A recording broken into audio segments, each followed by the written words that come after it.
The Little Red Riding Hood Story. Once upon a time, there was a sweet little girl who lived in a village near a forest. Everyone called her Little Red Riding Hood because she always wore a red cloak her grandmother made for her. One day, Little Red Riding Hood's mother asked her to take some food to her grandmother, who lived on the other side of the forest.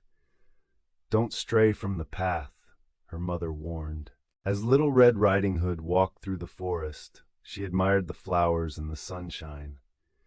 Suddenly she encountered a sly wolf who asked her where she was going. Little Red Riding Hood, unaware of the wolf's intentions, told him about her journey to her grandmother's house. The clever wolf then suggested a shorter path, intending to reach the grandmother's house first. The wolf arrived at the grandmother's house, tricked her, and locked her away.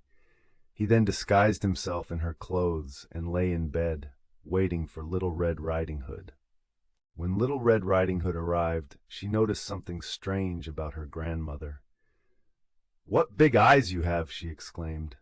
"All the better to see you with," the wolf replied. As the conversation continued, Little Red Riding Hood eventually realized that it was not her grandmother, but the wolf in disguise. Just then, the wolf leaped out of bed and tried to catch her.